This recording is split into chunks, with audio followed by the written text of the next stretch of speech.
L'exercice d'aujourd'hui est une analyse de documents, exercice auquel on s'entraîne déjà depuis un moment, en vue des épreuves anticipées du bac lors de l'année de première.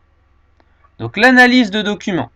Ici, on va analyser le document présent, qui est un document, ou plus précisément un champ, qui a été répandu lors de la révolte des va-nu-pieds. Un champ justement de ces révoltés des va-nu-pieds.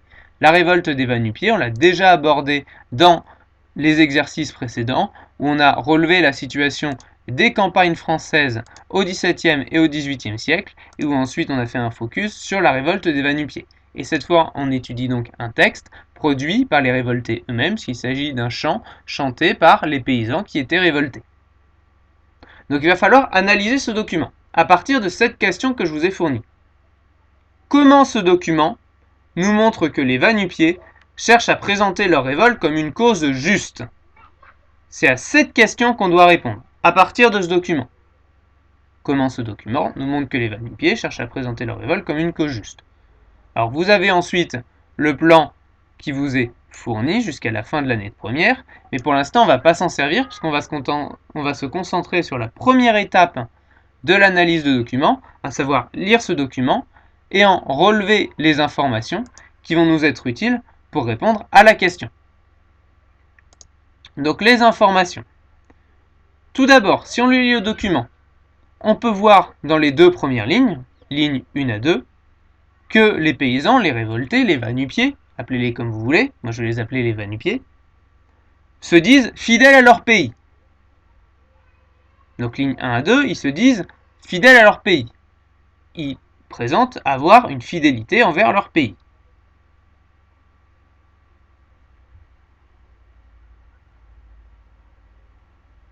Mais malgré cette fidélité, ligne 3, ils se plaignent qu'on cherche autant à leur faire payer un impôt qui est la gabelle. La gabelle, je ne vous redis pas ce que c'est parce qu'on a travaillé dessus dans l'exercice précédent, je vous renvoie donc aux réponses et aux documents, et notamment le document A, des exercices précédents. Ensuite, ligne 7 à 10. Qu'est-ce qu'ils disent? Ils disent justement que le peuple, il a aidé à défendre le royaume. Ce même peuple à qui on veut faire payer la gabelle, comme on l'a vu ligne 3. Donc je reprends, d'abord ligne 1 à 2, les paysans révoltés, les va-nu-pieds se disent fidèles à leur pays, qui peuvent vouloir dire à l'époque autant le royaume que la région, hein. Attention aux interprétations hâtives. Ils se plaignent d'une volonté de vouloir à tout prix leur faire payer la gabelle, ligne 3, alors que, ligne 7 à 10, le peuple, dont ils font partie, a aidé à défendre le royaume, dans les guerres. Ensuite, ligne 11, ils disent qu'un certain Jean, leur leader, est vu comme une solution, et que ce Jean, il fera lever la gabelle, ligne 14. Mais pourquoi faut-il lever la gabelle? Eh bien, ils le disent dès la ligne suivante, la ligne 15,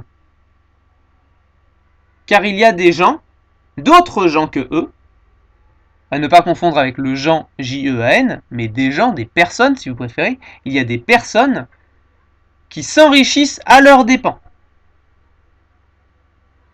Et c'est là que vos connaissances historiques vous permettent de ne pas seulement paraphraser le document, mais de commencer déjà à expliquer au brouillon. C'est qui ces gens qui s'enrichissent à leurs dépens? Je vous renvoie au chapitre 5 sur le renforcement de l'autorité royale. Les gens qui sont chargés de lever l'impôt tout en s'enrichissant, ce sont les officiers royaux. Je vous avais bien expliqué que certains en profitent pour prélever un impôt plus important que ce qu'ils reversent au roi, donc ils prélevaient plus d'impôts que ce que le roi avait fixé, et ils se mettaient la différence dans la poche.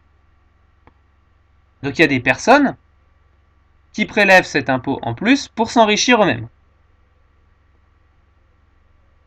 Aux dépens de leurs biens, c'est-à-dire les biens du peuple, hein, leurs biens c'est eux qui chantent, donc c'est les biens du peuple. Donc ces gens, ces officiers royaux, ils s'enrichissent aux dépens des biens du peuple, mais aussi, ligne 17, au détriment de la patrie, donc du royaume tout entier.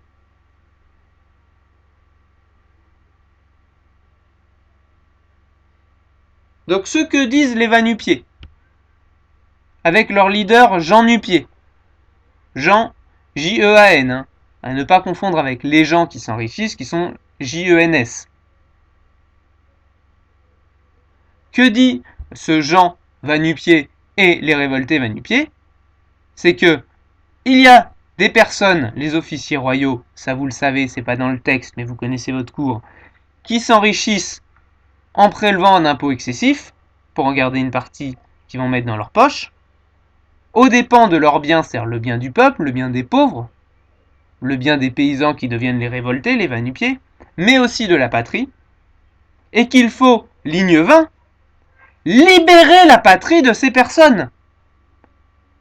Donc les révoltés, les va-nu-pieds, menés par Jean Nu-Pieds, ils se révoltent contre ces personnes et ils veulent libérer non seulement le peuple mais aussi la patrie tout entière, et donc on pourrait penser le roi, même s'ils ne le disent pas, de ces officiers royaux, de ces gens J-E-N-S, comme ils le disent dans le texte,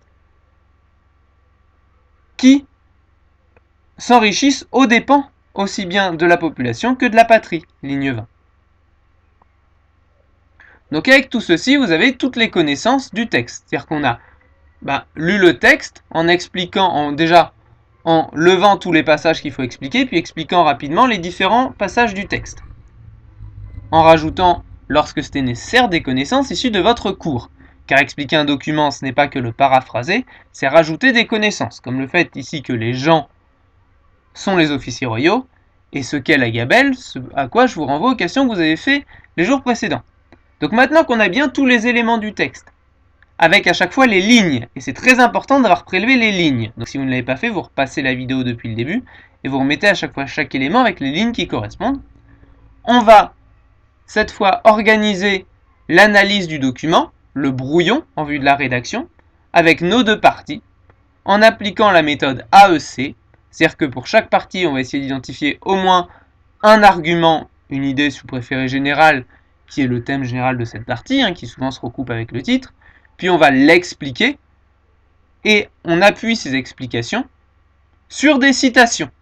Encore une fois, je vous ai mis les deux modèles à l'écran, c'est pas parce que moi j'ai organisé un dans une colonne de droite et l'autre dans une colonne de gauche que vous êtes obligé de faire pareil, mais soit on fait tout, c'est-à-dire l'idée générale de la partie, les explications et là où les citations, soit on segmente l'idée générale, une première partie d'explication et la ligne qui va avec, un autre élément d'explication et la citation qui va avec.